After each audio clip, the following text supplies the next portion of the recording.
नमस्कार, बहुत स्वागत है आपका। मैं हूं आपके साथ नेहा दुबे। बुलेटिन की शुरुआत करते हैं सहारनपुर की खबर के साथ। सहारनपुर से ये खबर है जहां पर यूपी के मुख्यमंत्री योगी आदित्यनाथ ने बाढ़ प्रभावित राज्यों के प्रभावितों के लिए राहत सामग्री को हरी झंडी दिखाकर रवाना किया है। 35 गाड़ियों में राहत सामग्री को पंजाब, हिमाचल और उत्तराखंड में बाढ़ पीड़ितों के लिए रवाना किया गया है। सहारनपुर के अम्बाला रोड स्थित सरोवर पार्टी को में पहुंचकर 35 गाड़ियों को हरी झंडी दिखाकर रवाना किया गया। इस दौरान सीएम योगी ने कार्यक्रम को भी संबोधित किया। उन पीड़ितों के साथ खड़ा हो जाता है, स्वयंसेवी संगठन खड़े हो जाते हैं, सरकार के द्वारा संचालित संस्थाएं बेहतर परिणाम दे सकती हैं। आपने देखा होगा उत्तर प्रदेश में बाढ़ सबसे बड़ी चुनौती रही है। यद्यपि इस वर्ष अभी तक हम लोग इस आपदा से बचे हैं, निचले स्तर पर ही जल भरा हुआ है, लेकिन व्यापक पैमाने पे बाढ़ जैसी आपदाओं से निपटने के लिए समय पे किए गए प्रावधानों का परिणाम है कि आज बाढ़ जैसी आपदा को लगभग हम नियंत्रण के नजदीक पहुंच चुके हैं। और अब बात करते हैं बिजनौर की। बिजनौर में भूमि कटान कर गंगा नदी में भूमि कटान कर क्षेत्रवासियों और प्रशासन की नींद उड़ा दी है। और बता दें आपको कि गंगा नदी की धार ने तेजी से कटान किया है और तटबंध पर बनी सड़क तक पहुंच गई है। गंगा के इस कटान की खबर क्षेत्रवासियों को मिली, सभी के होश उड़ गए। प्रशासन सिंचाई विभाग के साथ तटबंध पर डेरा डाले हुए हैं। तटबंध की तेजी से मरम्मत की जा रही है। अधिकारी ड्रोन उड़कर गंगा की धार से हो रही भूमि कटान पर लगातार नजर जमाए हुए हैं। बता दें आपको कि उत्तर प्रदेश के जनपद बिजनौर में गंगा नदी इस वक्त उफान पर है और गंगा का प्रकोप एक बार फिर से रावली बंदे चपेट में लेने को तैयार है। गंगा में नदी रावली बंदे की ओर लगभग 2 किलोमीटर तक भूमि को काट दिया है, जिससे कि क्षेत्रवासियों और प्रशासन की नींद उड़ी हुई है। और अब बात करते हैं पीलीभीत की। पीलीभीत में भी जो बाढ़ का पानी है वो मुसीबत बना हुआ है। दरअसल पीलीभीत में अब कई गाँव में बाढ़ का पानी घुस चुका है। लोग प्यासे और भूखे हैं, तो वहीं प्रशासन बाढ़ पीड़ितों को तमाम तरीके से राहत सामग्री, लंच पैकेट पहुंचाने के दावे कर रहा है। दूसरी तरफ एक तरफ पीड़ितों ने प्रशासन के दावों की ही पोल खोल दी है। तो तस्वीर बीसलपुर तहसील के कितनापुर गांव की भी है, जहां पर बताया जा रहा है कि 5 दिनों से चारों तरफ पानी घिरा हुआ है और कुछ घरों में तो इतना ज़्यादा पानी है कि लोग घर की छतों पर चढ़ गए हैं और कुछ तो लोग दूसरों के घरों में रहकर ही गुजारा करने को मजबूर है। हैरत की बात तो ये है कि जिला प्रशासन ने इस गांव की सुधि तक नहीं ली है, न ही अभी तक इन बाढ़ पीड़ितों को कोई राहत सामग्री उपलब्ध कराई गई है।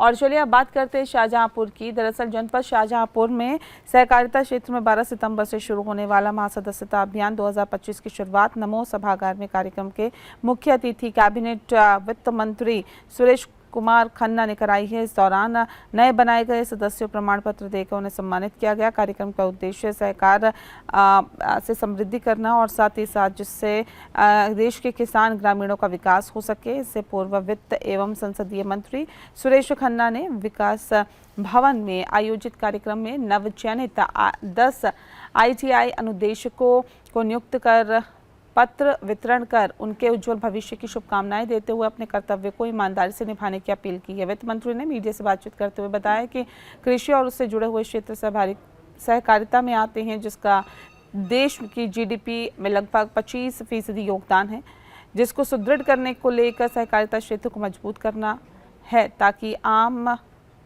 जनमानस सामान्य सेवा की हो सके।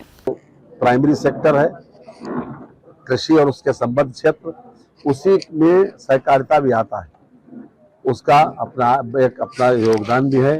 और मैं समझता हूँ कि लगभग 25-26% योगदान कृषि क्षेत्र का है हमारी GDP में, और इसी तरीके से मैन्युफैक्चरिंग सेक्टर का भी है। और लगभग 50% से ज़्यादा हमारा आज की तारीख में सर्विस सेक्टर का योगदान है। लेकिन सहकारिता वो क्षेत्र है जिसके माध्यम से हम जन सामान्य की सेवा कर सकते हैं, विशेष रूप से ग्रामीण क्षेत्र के उन लोगों की कि जो लोग ज़रूरतमंद हैं या किसी न किसी रूप से सरकार से जो दरकार रखते हैं, वो सहकारिता के माध्यम से सारे उनकी मांगें पूरी हो सकती हैं और उनके उद्देश्य की प्राप्ति हो सकती है। और एक बहुत बड़ा प्लेटफार्म है जिसमें एक साधारण सदस्य से लेकर और जिनकी क्वाड सोसाइटी लोगों के कल्याण के लिए, लोगों की मजदूरी के लिए बेहतर कार्य कर। और अब बात करते हैं कन्नौज की। कन्नौज में दरअसल बताया ये जा रहा है कि एटा जाते समय, जी हाँ, सपा का इतिहास पिछड़े दलितों और मुसलमानों को दबाकर रखना, ये कहा जा रहा है। दरअसल एटा जाते समय कन्नौज जनपद के छिबरामऊ कस्बे में रुके गोपी राजभर समाजवादी पार्टी के मुखिया अखिलेश यादव के सवालों पर जमकर हमलावर होते हुए दिखाई दिए। ओपी राजभर बोले कि सपा पिछड़ों को डिप्टी सीएम बना देती है और साथ ही साथ जाने कन्नौज में दरअसल कन्नौज में पिछड़ों और दलितों को इस्तेमाल करते हैं। अखिलेश यादव भारतीय समाज पार्टी के अध्यक्ष ओपी राजभर ने सपा को निशाने पर लिया है। पार्टी के एक नेता के घर पर कुछ देर तक चाय नाश्ता किया गया और फिर मीडिया के सामने बातचीत करते हुए कहा कि समाजवादी पार्टी दलित, अति पिछड़ों और मुसलमानों को दबाकर रखती है। उत्तर प्रदेश के मुरादाबाद के कटघर कोतवाली इलाके में रविवार की शाम सनी दिवाकर और मोनू दिवाकर नाम के दो बदमाशों ने हिंदू समाज पार्टी के जिला अध्यक्ष कमल चौहान को उस वक्त गोली मार दी जब वह अपने घर के पास से जा रहा था। कमल जो चौहान है वो काफ़ी घायल था और उसके साथ ही परिजन निजी अस्पताल लेकर पहुंचे, जहां पर इलाज के दौरान कमल चौहान की मौत हो गई। कमल चौहान की मौत की सूचना मिलते ही पुलिस के आला अधिकारी घटनास्थल पर पहुंचे और छानबीन कर हत्या करने वाले बदमाशों के बारे में पूछताछ की। कमल चौहान के परिजनों ने पुलिस को बताया कि सनी दिवाकर और मोनू दिवाकर कमल चौहान से रंजिश रखते थे, जिसकी सूचना पहले ही कटघर पुलिस को दे दी गई थी। इसके बावजूद भी पुलिस ने हत्या आरोपियों के खिलाफ कोई कार्रवाई नहीं की। और अब बात करते हैं बरेली की। दरअसल बताया ये जा रहा है कि जिस तरह से बरेली में लव जिहाद के नाम पर एक सनसनीखेज मामला सामने आया। शहर कोतवाली क्षेत्र के एक युवती पर उसके पूर्व प्रेमी ने सरेआम जानलेवा हमला कर दिया, उसे लहूलुहान कर दिया है और घटना के बाद इलाके में हड़कंप मच गया है। हिंदू संगठनों ने आरोपी की तुरंत गिरफ्तारी की मांग की है। बता दें आपको कि आरोपी ने अपना नाम और पहचान बदलकर युवती से दोस्ती की थी। असली नाम राययान उर्फ बिट्टू बताया जा रहा है। उसने युवती से बातचीत की और शुरुआत दुकान पर मोबाइल नंबर लेकर की। धीरे धीरे उसने युवती को अपने जाल में फंसा लिया, लेकिन जब युवती को उसकी पहचान असली पता चली और मंशा का पता चला तो उसने उससे दूरी बना ली। इस वक्त आपको बता दें कि आरोपी ने युवती पर जबरन निकाह का दबाव बनाना शुरू कर दिया। युवती के विरोध करने पर आरोपी ने उस पर हमला भी कर दिया। दुकान पे मिक्सी रिपेयरिंग कराने गई थी, तब उसने मुझे बिट्टू नाम बताया, मेरा कांटेक्ट नंबर वगैरह ले लिया, मेरे क्लोज आता रहा। मुझे यही पता था कि हिंदू कुछ भी सही, तो उससे मेरी बातचीत हुई थी। जब मुझे पता चला कि इसका नाम बिट्टू रैयान है, मोमडन है, मैंने सब कुछ बातचीत करनी बंद कर दी। मुझसे कहता था मुझसे निकाह करो, मैंने सब कुछ खत्म कर दिया, बातचीत बंद हो गई। उसके बाद ये सब उसने मेरे साथ किया है। मैं कल मार्केट में से निकल के जा रही थी। दिनांक 7 सितंबर 2025 को एक महिला द्वारा थाना कोतवाली पर यह तहरीर उपलब्ध कराई गई कि एक युवक जिसे वह पिछले 6-7 महीने से जानती हैं एवं बातचीत होती है, उसके द्वारा उनका पीछा किया गया एवं उनके साथ मारपीट की गई। महिला द्वारा उपलब्ध कराई गई तहरीर पर थाना कोतवाली में मुकदमा अपराध संख्या 451/25 सुसंगत धाराओं में उस युवक तथा उसके परिवार वालों के विरुद्ध पंजीकृत किया गया है। और अब बात करते हैं कौशाम्बी की। कौशाम्बी में किशोरी से गैंग रेप और उसके बाद हत्या करने का मामला सामने आया। दरअसल कौशाम्बी जिले की एक दलित किशोरी के साथ सामूहिक दुष्कर्म और हत्या के मामले में पुलिस ने दोनों आरोपियों को मुठभेड़ के बाद गिरफ्तार कर लिया है। इस जघन्य वारदात ने पूरे इलाके में तनाव और आक्रोश पैदा कर दिया।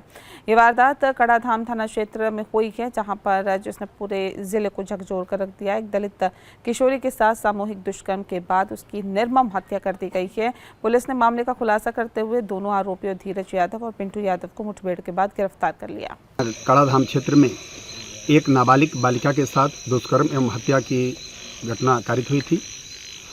इस घटना में शामिल अभियुक्तगणों की पतारसी सुरागरसी करते हुए आज एसओजी प्रभारी, थानाध्यक्ष कड़ाधाम, थानाध्यक्ष पीपरी, थानाध्यक्ष सैनी की टीम द्वारा संयुक्त रूप से घटना में शामिल दोनों अभियुक्तगणों को मुठभेड़ के उपरांत गिरफ्तार किया गया है। दोनों के पैर में आत्मरक्षार्थ फायरिंग से गोली लगी है। पुलिस बल पर कोई चोट नहीं है, बाल पुलिस टीम बच गई है। दोनों घायलों को उपचार के लिए भेजा गया है।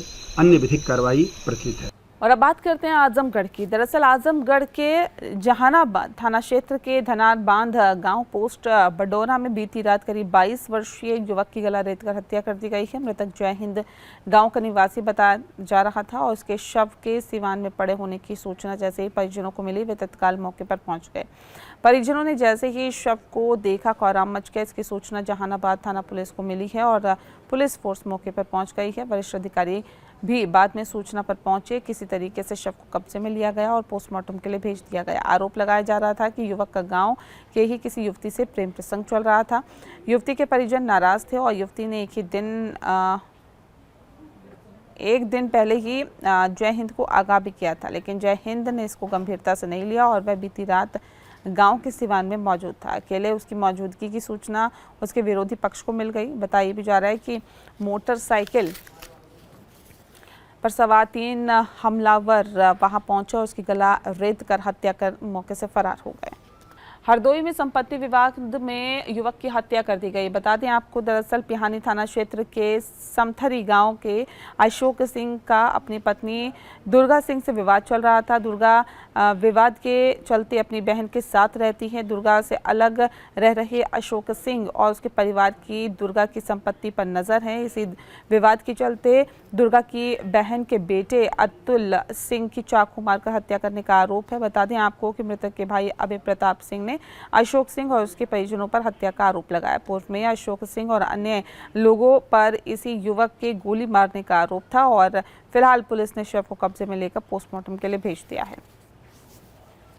और अब बात करते हैं महोबा की। दरअसल उत्तर प्रदेश के महोबा जिले में 8 वर्षों से लिव इन रिलेशनशिप में रह रही गुजरात की रहने वाली 40 वर्षीय महिला का शव उसके ही घर में फांसी के फंदे से लटकता हुआ मिलने से हड़कंप मच गया। जल विहार मेला देखकर लौटे लिव इन पार्टनर ने महिला को फांसी से लटकता देख उसके पैरों की जमीन खिसक गई। आनंद फानंद में उसे फांसी के फंदे से उतारा गया, लेकिन तब तक उसकी मौत हो चुकी थी। घटना की सूचना मिलते ही सीओ कुलपहाड़ सहित नायब तहसीलदार और थाना पुलिस मौके पर पहुंची। मजिस्ट्रेट की मौजूदगी में महिला के शव का पंचनामा भरकर पोस्टमार्टम के लिए भेज दिया गया। पुलिस ने मामले की हर पहलू से जांच पड़ताल शुरू कर दी है। उत्तर प्रदेश के महाराजगंज जनपद के श्याम देवरवा थाना क्षेत्र में पुलिस और गो तस्कर के बीच मुठभेड़ हुई। पुलिस के साथ हुए मुठभेड़ में वांछित अपराधी सलीम के पैर में गोली लग गई, जिसके बाद पुलिस ने आरोपी गौ तस्कर को सीएचसी परतावल में इलाज के लिए एडमिट कराया है, जहां पर उसका इलाज चल रहा है। जानकारी के मुताबिक पुलिस को सूचना मिली थी कि श्याम देवरा थाने में दर्ज मुकदमे का वांछित अपराधी सलीम किसी घटना को अंजाम देने के लिए जाने वाला था, जिसके बाद पुलिस ने देर रात लगभग 2:30 बजे श्याम देवरवा थाना क्षेत्र के बसवार नहर पुलिया के पास हुए मुठभेड़ में अपराधी को गिरफ्तार कर लिया। पुलिस के साथ हुए मुठभेड़ में सलीम के पैर में गोली लगी है, जिसका इलाज कराया जा रहा है। श्याम देवरा थाना क्षेत्र थानाध्यक्ष अभिषेक सिंह ने बताया कि 28 वर्षीय वांछित अभियुक्त सलीम के पास से एक देशी तमंचा, 315 बोर का एक अदद खोखा कारतूस, 315 बोर का जिंदा कारतूस और एक मोटरसाइकिल के साथ गिरफ्तार किया गया है। वहीं पीलीभीत पुलिस ने 2 कछुआ तस्करों को गिरफ्तार किया है। दरअसल बता दें आपको, तस्करियास पड़ोस के तालाब और नदियों से कछुआ का शिकार करते थे, इसके बाद उनकी तस्करी कर बिक्री करते थे। दरअसल वन विभाग की ओर से दोनों तस्करों के विरुद्ध वन्य जीव अधिनियम की धारा में केस दर्ज कर लिया गया है। मेडिकल परीक्षण के बाद दोनों आरोपितों को जेल भेज दिया गया है। रेंजर मनोज कुमार श्रीवास्तव ने बताया कि कछुए का शिकार कर तस्करी करने वाले 2 आरोपितों को पकड़ा गया है। आरोपितों के विरुद्ध केस दर्ज कर लिया गया है। इसी के साथ फिलहाल इस बुलेटिन में इतना ही। मुझे दीजिए इजाजत। नमस्कार।